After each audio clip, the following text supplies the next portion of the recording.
Salam dostlar, kayradan sizler menen Baybilim Media kanalı, men sizler menen Aladin Islamidinov. Dostlar, bizdin sözdördün okuluşu boyunca ekinci sabagыбыз. Biz ekinci sabagыбызda fonetika kitebinin 13. betinin baştayız.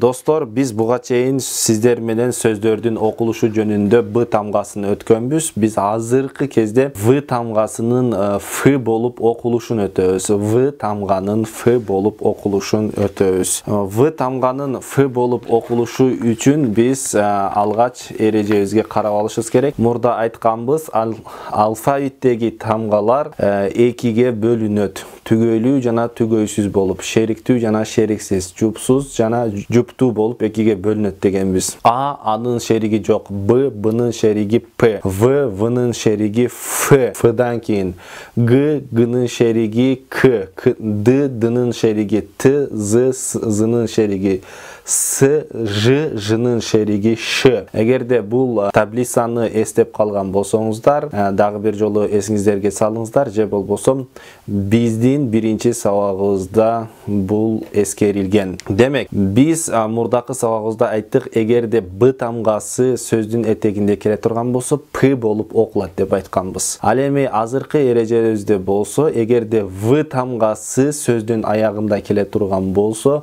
ал F болуп окулат. V тамгасы сөздүн этегинде келсе, F болуп окулат. Мисал үчүн, достор, позитив десек, позитив дегенде биз айтканда бул жерде F угулуп жатат, бирок жазганда V жазабыз. Позитив. Позитив. Ушул сөздү дагы көптөгөн адамдар WhatsApp'tan биз менен жазышканда F кылып жазышат. Урматтуу достор, бүгүндөн кийин V кылып жазыңыздар, F эмес. Позитив F угулат, V жазылат. Мисал үчүн негатив дей турган болсок, негатив этегинде V жазылат, бирок F окулуп атат. Negatif. Андан кийин мотив дей турган болсок, мотив сөздүн этегинде V, бирок F окулат, мотив болуп. Андан кийин мисал үчүн готов десек, готов этегинде V турат, бирок F окулат, готов. Андан кийин лев дей турган болсок, лев деп V жазылат, ал эми окулушу болсо F болуп окулат, лев деп. Мисал үчүн андан кийин вызов дей турган болсок, этегинде V болуп атат, F болуп окулат, бирок вызов вызов деп жазылат, бирок жазылганында вызов. Мисал үчүн, урматтуу достор, эми демек биринчи эрежебизде тыянак чыгаралы, биринчи эрежебизде эгерде сөздүн этегинде V тамгасы келе турган болсо, аны F кылып окуйбуз. Ушул эрежени эстеп калыңыздар. Андан кийин, урматтуу достор, V тамгасынан кийин эрежени караңыз. V тамгасынан кийин үнсүз К, П, С, Т, Ф, Х, Ш, Ч, Ч, Ц тамгалары келсе, В, F болуп окулат. Дагы бир жолу кайталам. V тамгасынан кийин үнсүз К, V'дан кийин.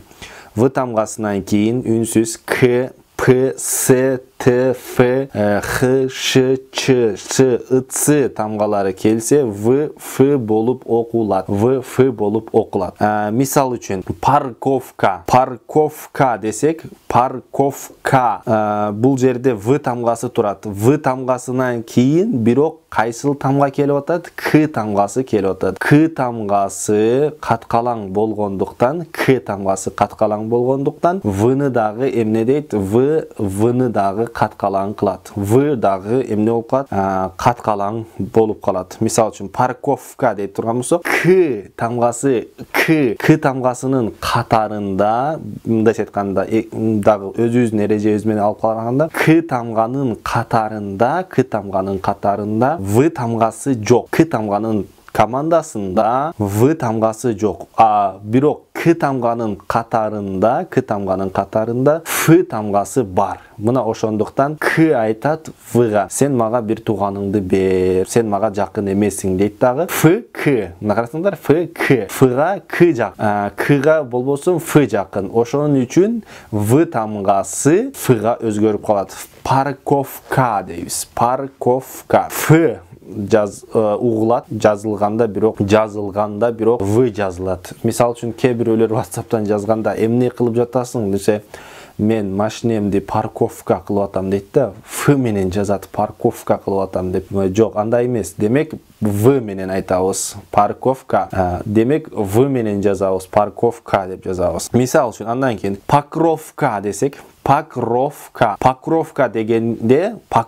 дегенден кийин В тамгасынан кийин К тамгасы келип жатат. В тамгасынан кийин К тамгасы келип жатат. Демек В тамгасыга К тамгасына В тамгасы жакын эмес. Ошондуктан К тамгасынын командасында, К тамганын командасында В тамгасы жок болгондуктан К Вны Фга өзгөртөт. Ф болот. Ошон үчүн Ф покровка болот да, Ф угулат. Андан кийин Павловка десек, Павловка. Мында дагы В жазылат. Ф окулат. Мисал үчүн автомойка десек, автомойка. Авто дегенибизде демек В тамгасынан кийин Т тамгасы келип жатат. Т тамгасынын катарында В тамгасы жок.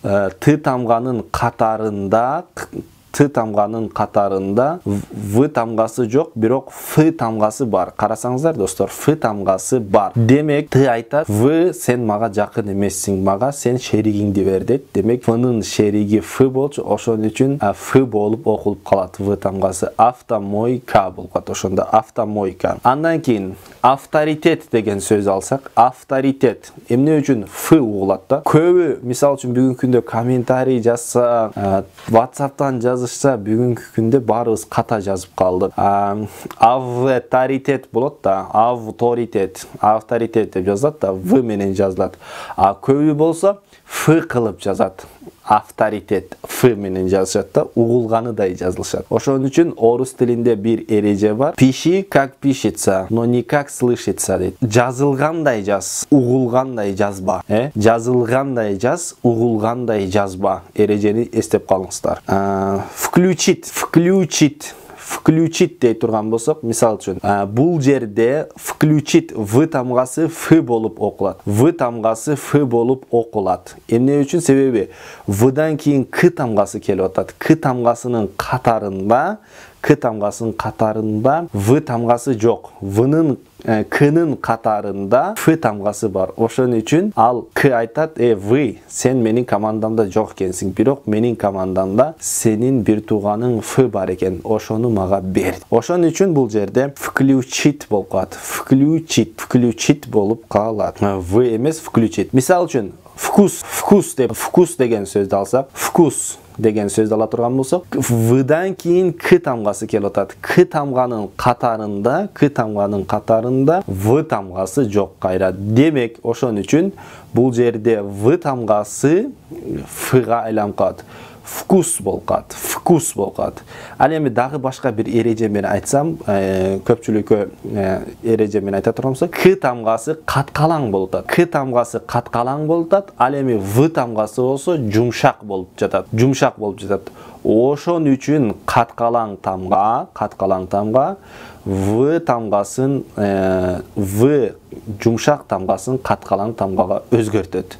Бул мен дагы башка кээ бир башкача түшүндүрсөң болбойбу дегендерге адаттагыдай кылып түшүндүрүп жатам, өзүмдүн методумдан башкачараак кылып. Андан кийин достор, вперед десек, вперед дей турган болсок, В тамгасынан кийин П тамгасы келип атат. П тамгасынын катарында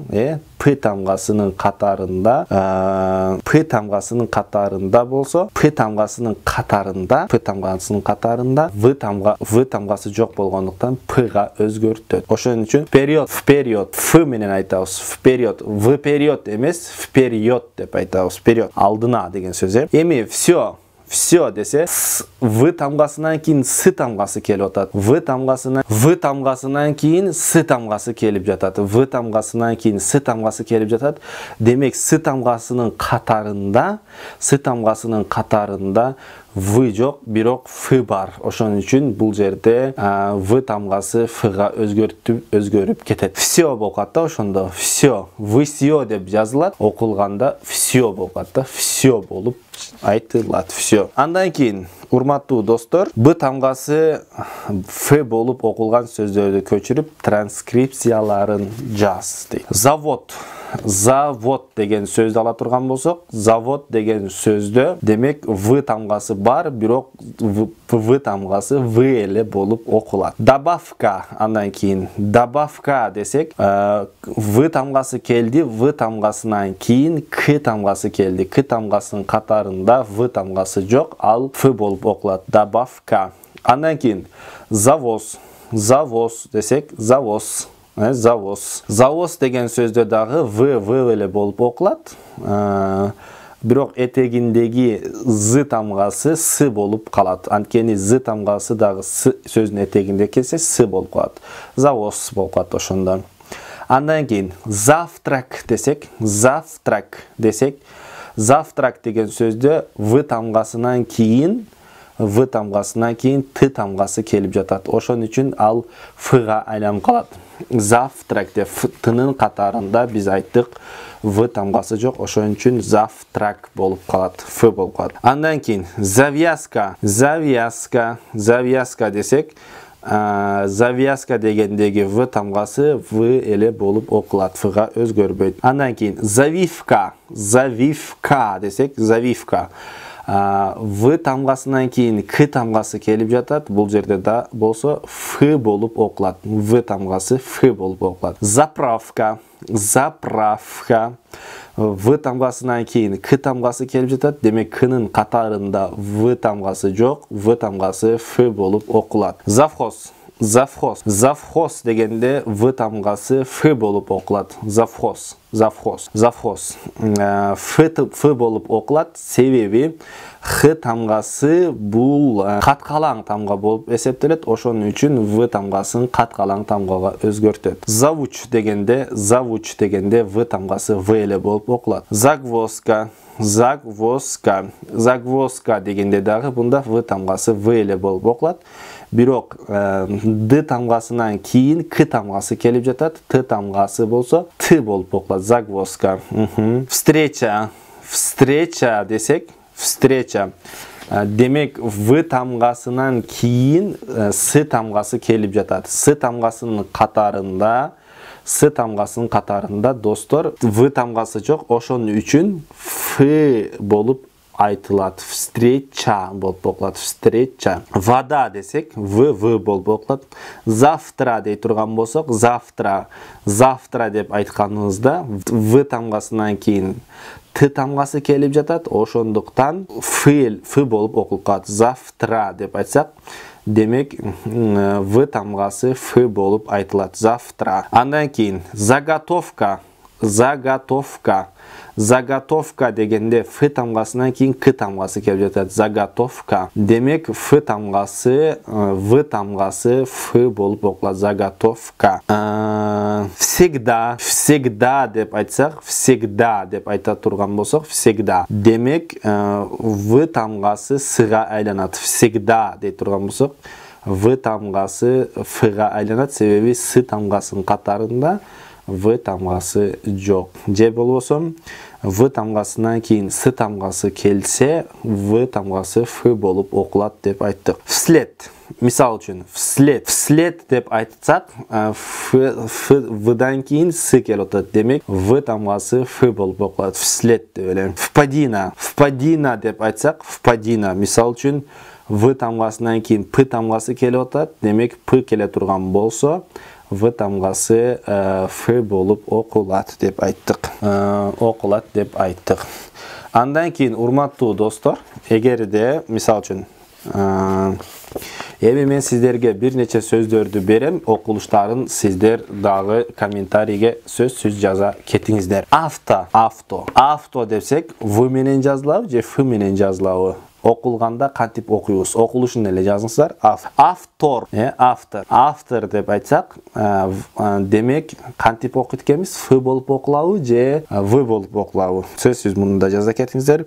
Автол, автол деп айтсақ, мұнда в болып оқылау, же ф болып оқылау, мұнда жаза кетіңіз. Автобус. Автобус дегендегі в тамғасы ф болып оқылау, же в болып оқылау. Мұны дағы сөзсіз комментарийге қалтырыңыз. Нерв десек, нерв, мисал үшін, нерв деген сөзді ала тұрған болсақ, етегінде в тамғасы келіп отады, демек ф менен жазылады. Нерв. Нерв в жазылады, бирок ф деп айтылады. Кейбіреулер нервке тийбечи дегенде ф қылып жазышады. Көбі, дерлік көбі. 70% ф қылып жазышады. Достор, ф емес в. Нерв деп жазабыз. В менен жазабыз. Нерв. Нерв деп жазылады, оқылушы ф болады. Нерв. Нерв болады. Андан кейін нрав. Нрав десек, етегінде в тамғасы, бирок оқылушы ф болады. Нрав. Нрав. Андан кейін отзыв дей тұрған болсақ, отзыв. Отзыв. Отзыв дегенде етегінде в, алеме оқылушы болса ф еле болады. Отзыв. Отзыв. Ф болып оқылады. Анткени сөздің етегінде егерде в тамғасы келе тұрған болса, біз аны ф қылауыз деп айтқанбыз. Остров. Остров. Етегінде в. Остров. Демек, етегінде, сөздің етегінде в тамғасы келіп атады, ал ф-ға айланады. Остров. Все. Все десек тағы ф болып оқылады. Все. Вклад. Вклад. Вклад десек, вклад дей тұрған болсақ, мұнда дағы в тамғасы ф болып оқылады. Вкусно. Вкусно. Ф мен айтамыз. Вкусно. Впереди. Впереди. Впереди дей тұрған болсақ, в тамғасынан кейін п тамғасы келіп атады. Демек, в тамғасынан кейін п тамғасы келе тұрған болса, біз аны ф қылып оқиыз деп айттық. Впереди. Андан кейін повтор. Повтор дей тұрған болсақ, в тамғасынан кейін т тамғасы келіп жатады. Біз т тамға, егерде в тамғасынан кейін т тамғасы келе тұрған болса, анда biz v-ны f қылып оқиыз деп айтқанбыз. Всего. Всего. Всего. Всего. Всего десек, v-дан кейін с тамғасы келіп атады. С тамғасы келсе, демек f болып оқылады. Всюду. Всюду. Всюду. Демек, всюду десек дағы, бұнда дағы f болып оқылады. Втайне. Втайне. Втайне десек, f болып оқылады. Неявка. Неявка. Бұнда дағы f болып оқылады. F. Второй десек, второй, второй. Второй десек, мұнда дағы в тамғасы ф болып оқылады. Себебі в тамғасына кейін т тамғасы келіп отады. Т тамғаның қатарында в тамғасы жоқ, бирок ф бар. Ошон үчүн второй деп ф менен оқылады. Всякий. Всякий десек, в тамғасы мен жазылады, ф болып оқылады. Всякий. Вторник. Вторник деп айта тұрған болсақ дағы ф менен айтады кеміз достор. Вторник деп айта тұрған болсақ дағы ф менен айтабыз. Вторник. Вполне. Вполне. Вполне деп айта тұрған болсақ, в-дан кейін п тамғасы келіп отады, демек ф болып. Вполне. Отставка. Отставка дегендегі етегіндегі в тамғасы, аяқ жағындағы в тамғасы ф болып оқылады. Отставка. Отставка. Отправка. Отправка десек, отправка в тамғасы ф болып оқылады. Отправка. Остановка. Остановка в тамғасы ф болып оқылады. Остановка. Напротив. Напротив десек, етегіндегі в тамғасы ф еле болып оқылады. Напротив ф болып оқылады. В тамғасы ф болып оқылады. Анткени сөз, егерде в тамғасы сөздің етегінде келсе, ф болып өзгөрөт деп айтты. Космонавт. Космонавт deyip тұрған болсақ, космонавт деп айта тұрған болсақ, сөздің етегіндегі в тамғасы ф-ға өзгөрөт. Листовка. Листовка ф болып оқылады. Марков. Марков дегендегі в ф болып оқылады. Вчетвером. Вчетвером. Вчетвером. Демек, в тамғасынан кейін ч тамғасы келді. Бұл жерде ч тамғасы келді. Ч тамғасы бұл қатқалаң тамға болады. Ошон үчүн в тамғасы жұмшақ болғандықтан ч тамгасы дагы аны каткалаңкык болуусун талап кылат. Ошон үчүн ф болуп окулуп калат. Андан кийин достор, годовщина деген сөз. Годовщина дегенде в тамгасынан кийин ш тамгасы келе жатат. Демек в тамгасынан кийин ш тамгасы келип турат бул жерде. Ошон үчүн в тамгасы ф болуп окулуп калат. Годовщина ф болуп окулат. Доставка дегенибизде, доставка дегенден кийин в тамгасынан кийин к тамгасы келип жатат. Демек биз в тамгасын ф кылып окуйбуз. Бүгүнкү күндө бул сөздү аябай көп колдонобуз. Доставка дегенде көбү болсо в жазбастан ф кылып жазат. Доставка кыласыңарбы ф деп жазышат да. Ф тамгасы менен жазышат. Достав ф болбостон в менен жазылат. Достор, эстеп калыңыздар. Анткени к тамгасынын катарында в тамгасы жок. Ошон үчүн в тамгасы ф болуп окулат. Себеби к тамгасынын катарында ф тамгасы бар. Зарисовка. Зарисовка дегенибизде в тамгасы ф болуп окулат. Забастовка. Забастовка дегенде в тамгасы ф болуп окулат. Безрукавка. Безрукавка дегенде в тамгасы ф болуп окулат. Безрукавка. Облицовка ф болуп окулат. Облицовка. Автомойка ф болуп окулат. В тамгасы. Автовокзал ф болуп окулат. Голодовка дегендеги в тамгасы ф болуп окулат. Повторение дегенибизде в тамгасы ф болуп окулат. Повторение. Включатель. Включатель. Включатель. Включатель десек, демек в тамгасы ф болуп окулат. Включатель. В торопях. В торопях в кылып окуйбуз. В тамгасын ф кылып окуйбуз. В торопях. Андан кийин перестановка. Перестановка. Перестановка. Перестановка дей турган болсок, демек в тамгасы ф болуп окулат. В тамгасы ф болуп окулат. Демек, урматтуу достор, мына ушундай эрежеси бар. Биз эрежесинин башында айтып өттүк. Эгерде сиздер эрежесине жакшылап көңүл бурсаңыздар, сөзсүз түшүнөсүздөр. Мисал, сколько слов есть в твоей памяти? Сколько слов есть в твоей памяти? Мисал үчүн бул жерде сүйлөмдө в деген предлогдон кийин ты келип атат. Вдан кийин ты келип аткандыгына байланыштуу в тамгасы ты келгенине байланыштуу в тамгасы ф болуп окулат. Сколько слов есть в твоей памяти? В твоей эмес ф болуп окулат. В твоей памяти. Я работаю в среду. Демек в тамгасынан кийин, в предлогунан кийин с келип атат. Демек ошон үчүн биз бул жерде в тамгасын ф кылып окуйбуз. В среду деп. Я сейчас в парке. Я сейчас в парке. В предлогунан кийин, в тамгасынан кийин ф келди. Ошон үчүн биз аны в парке эмес в парке ф менен айтабыз. В парке. Я сейчас. Демек, достор, в парке деп окуйбуз. Давай встретимся в 6 часов. Давай встретимся в 6 часов. Мисал үчүн, встретимся дегендеги в тамгасынан кийин с тамгасы келди, ф болуп окулат. Давай встретимся в 6 часов. В тамгасынан кийин ш тамгасы келди, демек в 6 часов. Ф кылып окуйбуз. В 6 часов. Мы живем в Судане. Мы живем в Судане. Ф кылып окуп жатам мен, достор. В Судане. В Судане. Демек в тамгасынан кийин с тамгасы келип жатат, в предлогунан кийин. Демек бул жерде дагы с тамгасы внын фга өзгөрүүсүн талап кылат. Анткени в тамгасы сга жакын эмес. С тамгасына ф жакын. Ошон үчүн в Судане болуп калат. У нас была встреча в кафе. У нас была встреча в кафе.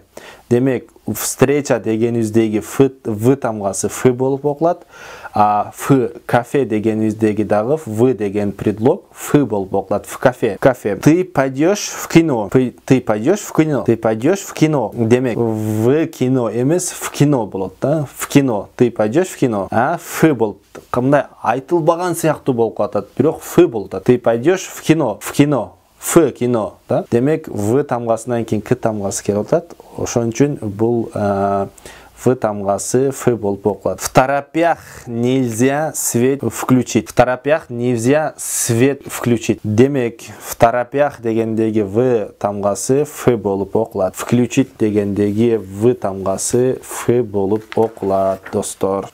Мисал үчүн, выход анан вход деген сөз бар, билсеңиздер. Кирүү жана чыгуу дегени. Выход десек, В тамгасынан кийин И тамгасы бар да. Чыгуу дегенде выход дей турган болсок, выход. Бул сөздө В тамгасынан кийин И тамгасы бар. Демек бул В эле болуп окула берет. Выход деп. Андан кийин вход дегенде, кирүү дегенде, кирүү эшиктердин үстүнө жазылат көбүнчө. Кирүү дегендеги эшиктердин үстүнө жазылган вход, кирүү деген сөздөгү В тамгасы Ф болуп окулат. Анткени вход. Себеби Х тамгасынан мурда В тамгасы келип атат. Биз айттык, эгерде В тамгасынан кийин Х тамгасы келе турган болсо, В тамгасы Ф болуп окулат. Вход болуп калат. Ошон үчүн вход, кирүү болуп калат. Вход. Демек, кирүү деген сөздү вход деп айтабыз. Ал эми чыгуу деген сөздү выход деп айтабыз. Выход.